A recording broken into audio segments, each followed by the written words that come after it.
Good morning, John. Good morning, Lena. It's very early in the morning, and doing this video because I've been experiencing um, a dark night of the soul, but it hasn't been for myself, which is odd. Uh, I've been empathetically experiencing a dark night of the soul that the upstairs tenant, John, who is now in the hospital, is going through at this time. We talked about that he's in pretty bad shape. I don't think he'll be coming back here, but you never know. The house would have to be handicapped accessible, which it's not. That's a problem that I've gone through too. Getting in and out of this house has been impossible for me because it is just not handicapped accessible. And this dude is not going to have the ability to get up and down a flight of stairs when and if he ever gets out of the hospital. So, John, yeah, your empathy is such that you're absorbing this fear and pain and fear that he is now experiencing. You're experiencing it in a way that no one else really can experience it. Not only because you have the ability as a empath and a spiritual communicator to experience other people's pain and happiness and fear and everything else, but you also have lived just beneath him for the last 2 decades or so. And that energy has been there. And all your music making and all your love making and all your experiences have been his experiences in many ways because he has heard a lot of it. Your beautiful piano playing, your unmistakable voice, whether you be talking or singing or yelling or crying. He has been a spectator, a silent spectator, in the apartment upstairs for the last 2 decades. More. Possibly more. I think we moved here in 2008, but I'm not certain. Well, Hiram crossed over just past yeah, right. My friend Hiram died, crossed over just past our moving in here. Because he did visit me in this apartment. Yes, he was here in this apartment. He made it here once. So, yeah. Oh, okay. And Hiram died in 2009. So, right. So it was between 2008 and 2009 that we moved in here. Something like that. Regardless. So I've been experiencing, thank you, John. Yes. John Van Bergen's dark night of the soul that he is going through right now. I wouldn't wish his situation on my worst enemy. And he was not my worst enemy. He was not an enemy to me. He would have been a friend. At one time I considered him a friend. But then it just became clear, well, go ahead, John. He could not accept your friendship.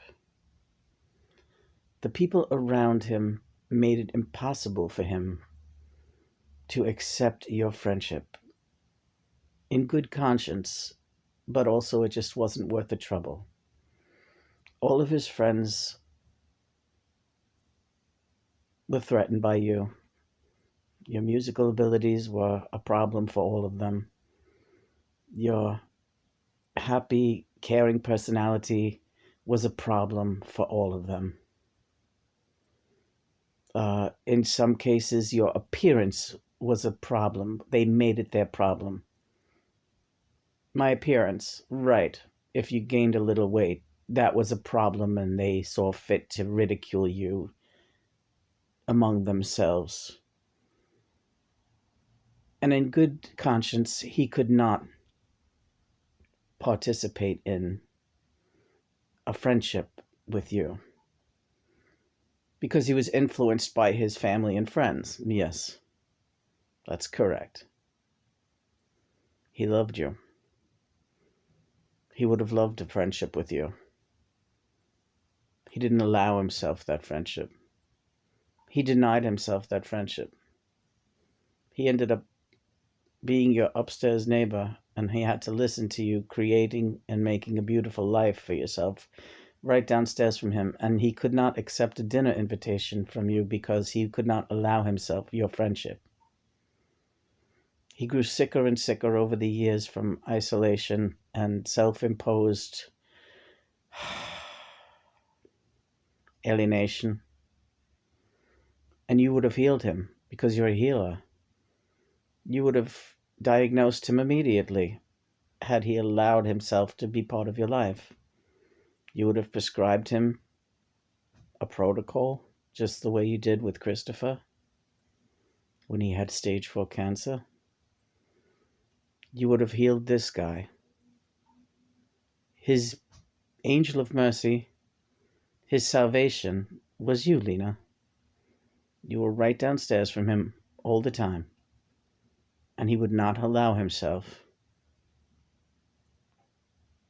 to be welcomed into your life the way you tried to welcome him several times until you finally just said, well, what did you say?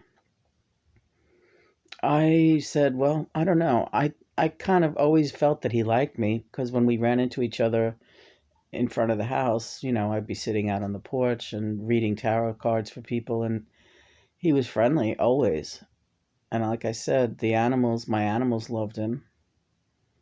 But I just thought, well, there's something there. He won't let himself be my friend or be, I mean, we could have had a ball jamming. Like, he's a good guitarist.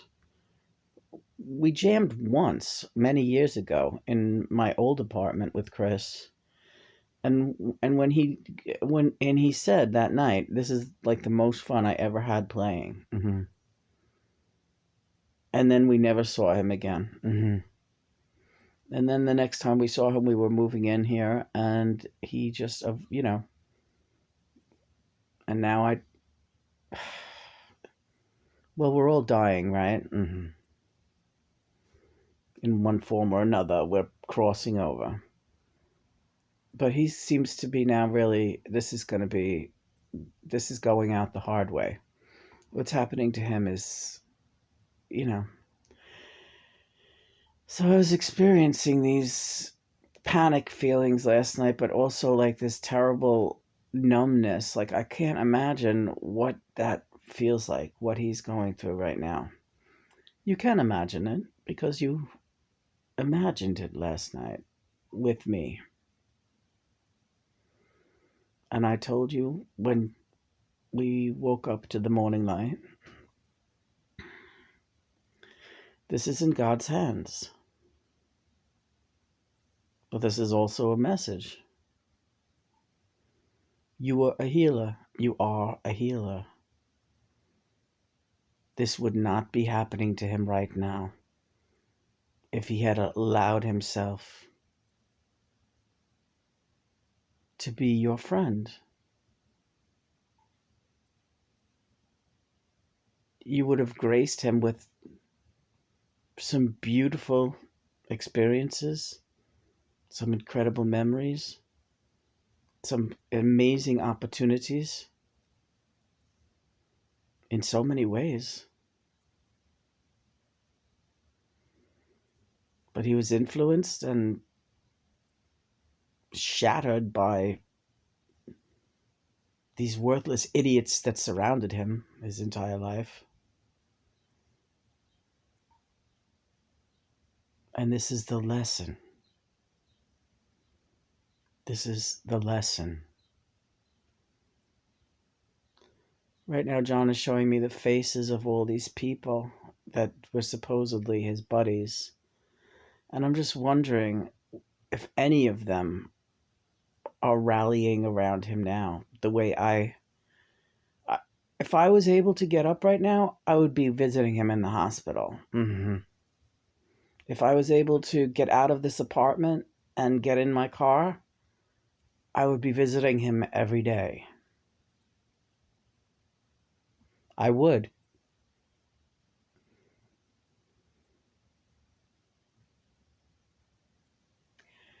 Well, we pray. Mm-hmm.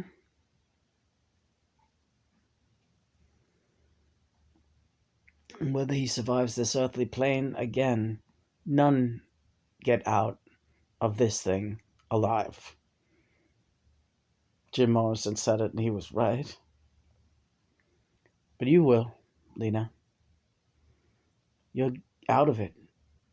Yeah, I'm out of it, all right. No, you're out of it. You're not in this anymore.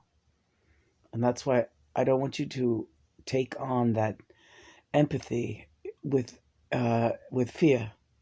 Just know that that empathy is going a long way to helping him right now. And it's uncomfortable to feel that. Because again, it's unimaginable to you what he's going through. And you've been through a lot with your legs.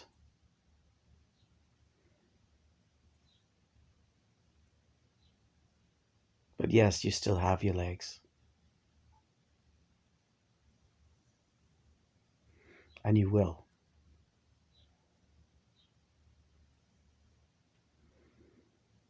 And one day he will again too.